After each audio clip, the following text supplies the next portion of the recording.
नमस्कार। मैं अशोक बोस और आप देख रहे हैं मेरे चैनल को बियॉन्ड 61। एक और नए कहानी के साथ दोबारा आया हूं और ये कहानी एक समोसे वाले का है। So I will talk about the story of a samosa वाला। तो ये समोसा वाले का स्टोरी जो है वो किस प्रकार है, देखिए। एक गरीब लड़का अपने गांव से चलता है और चलने के बाद ये शहर में सोचता है कि कुछ कमा ले। बहुत ज़्यादा उम्र नहीं है, परंतु एक छोटा सा ठेला किसी तरीके से जुगाड़ कर लेता है और जुगाड़ करने के बाद वो उसके ऊपर, कढ़ाई के ऊपर समोसा बनाने लगता है। पहले तो कोई खास नहीं चला, परंतु कुछ दिनों के बाद किसी ने उसे आइडिया दिया कि यहाँ कुछ दफ्तर हैं। इन दफ्तरों के बाहर अगर बैठ जाओगे, तुम्हारा ठेला अगर लगा दोगे तो तुम्हारे समोसे बिक जाएंगे। उसने ऐसा ही किया,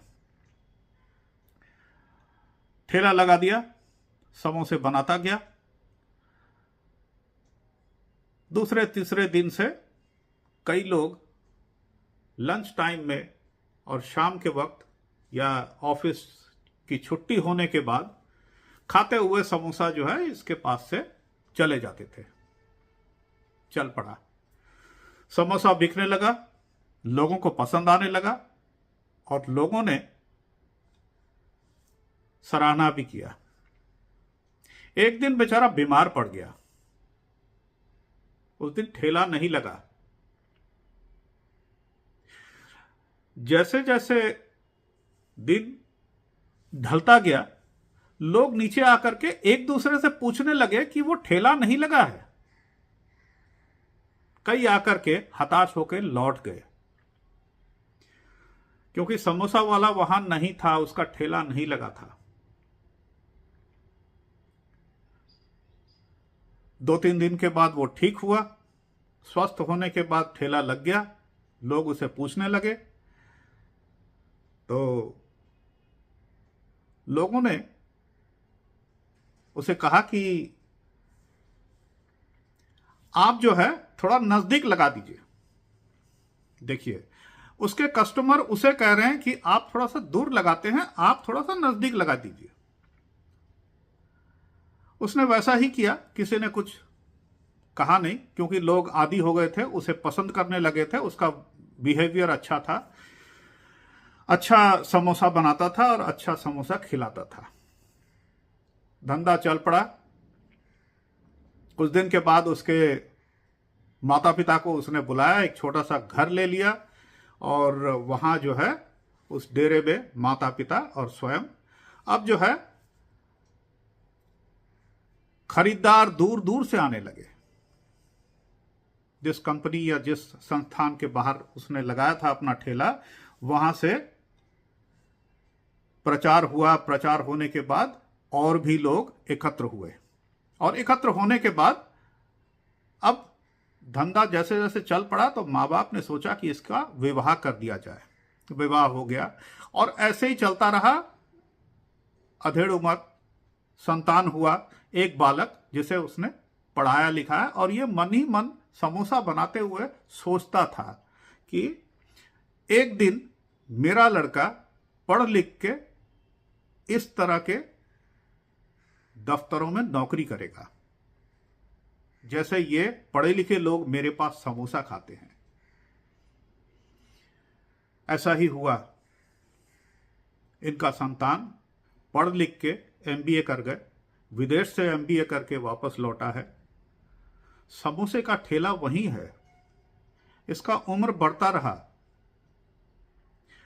अब लड़का जैसे ही आया, भाग्य देखिए कि उसी कंपनी में जहां ये समोसे का ठेला लगता है, उसी कंपनी में इनके लड़के को नौकरी भी मिल गया। अब लड़के ने पहले तो कहा कि बंद कर दो, परंतु दूसरी तरफ धन इतना आ रहा था कि पिता ने मना कर दिया। लड़के ने भी सोचा कि ठीक है, चलने दो। जैसे होता है कॉरपोरेट में, ले ऑफ भी होता है, तो लड़का भी घर बैठ गया। और बैठने के पश्चात लड़के को बैठे बैठे क्या करें, तो चले देखते हैं कि पिताजी के ठेले पे क्या चल रहा है।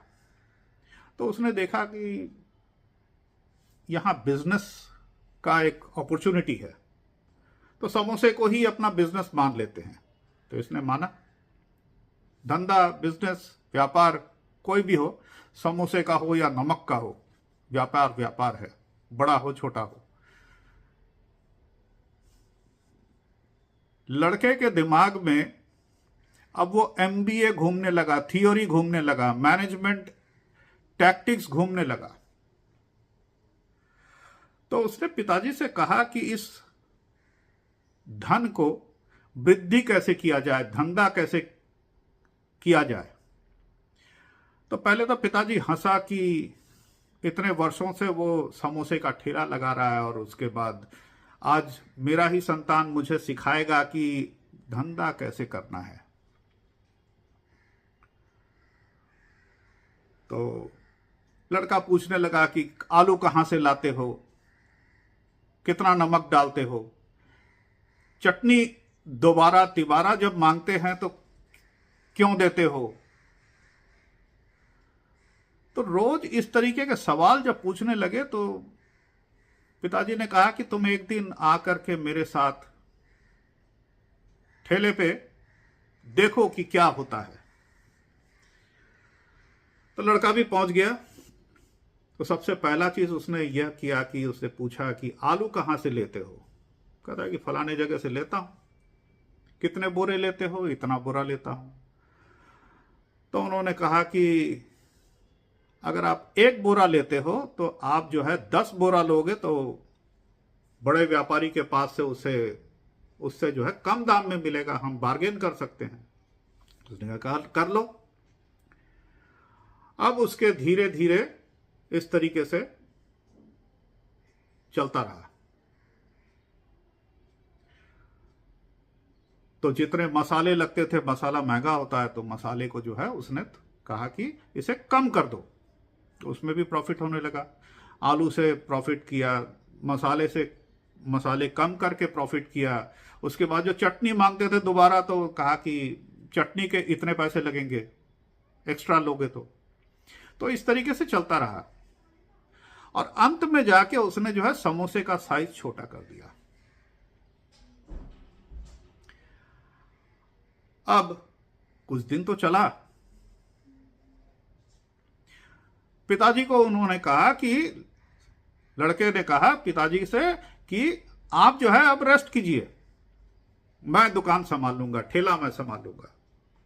अब ठेले को थोड़ा सा चमका भी दिए, लाइट वाइट लगा दिया, चलने लगा, पहले जैसा ही चल रहा है। अब वो ब्रांड तैयार हो गया था, पुराना समोसे वाला जो ठेला, परंतु ये पुराना समोसे वाला ठेला अब जो है मॉडर्न ठेला हो गया, मॉडर्न दुकान हो गया। अब इस दुकान के अंदर समोसा तो बिकता है, परंतु वो टेस्ट नहीं आता है। अब यहां से देखिए किस तरीके से काम हुआ। वो टेस्ट नहीं आता है। चटनी के एक्स्ट्रा पैसे लगते हैं, और धीरे धीरे इसी तरीके से लोगों का एक विश्वास उठने लगा। एक दिन पिताजी ने कहा कि ये व्यापार में प्रॉफिट कम कैसे हो रहा है, पहले तो नहीं होता था। तो पिताजी एक दिन आए अपने ठेले के ऊपर और देखा कि चल क्या रहा है। तो उन्होंने देखा कि आलू जो समोसे के अंदर भरता था उसका क्वांटिटी कम कर दिया, मैदे की जगह आटा मिलाने लगे, चटनी के एक्स्ट्रा पैसे लगने लगे, दोने की जगह जो है वो प्लेट आ गया, समोसे का रेट बढ़ा दिया। और धीरे धीरे जो उनके कस्टमर चलते फिरते एक दिन उस बुजुर्ग समोसे वाले को देख लिया और उससे खड़े होकर के बात करने लगे कि अंकल, आप आजकल कहाँ रहते हैं? आपका समोसा जो है उसका वो टेस्ट नहीं आ रहा है।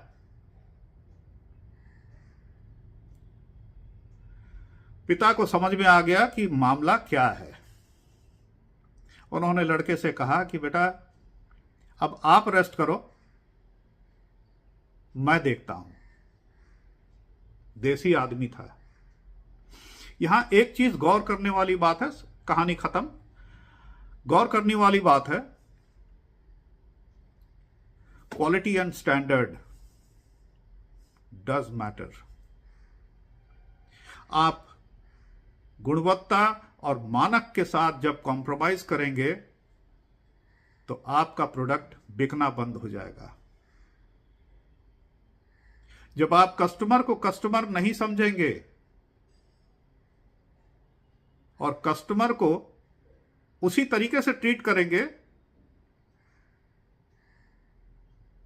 जिस तरीके से वो लड़का कर रहा था, तो आपका बिजनेस जो है उसकी क्रेडिबिलिटी घटेगी। तो यहां से सीख ये मिलता है कि गुणवत्ता और मानक ये स्वाद के अनुसार आपको तय करना है कि लोग क्या चाहते हैं। जब आप व्यापार में आए हैं तो think about the customer, because the customer is a king. गुणवत्ता आपको देना होगा, मानक आपको वही रखना होगा। और जो विदेशी थ्योरी है, टेक्निक्स है, वो एक हद तक ठीक है, परंतु आप जिस जगह, जिस धरती, जिस भूमि और जिस कल्चर में बड़े हुए हैं, उसे अगर इग्नोर कर देंगे, यदि आप एक विदेशी थ्योरी को वहां पे उनके ऊपर इंपोज करेंगे, उनको थोपेंगे, तो वहां आपका चित होना, आपका पराजय होना निश्चित है। आशा करता हूं कि आपको समझ में आया होगा इस छोटे से कहानी से कि मैंने क्या कहना चाहा। धन्यवाद। Thank you so much for watching. अगर पसंद आया है तो लाइक शेयर जरूर कीजिएगा, सब्सक्राइब कीजिएगा, तो बहुत आनंद आएगा। Thank you.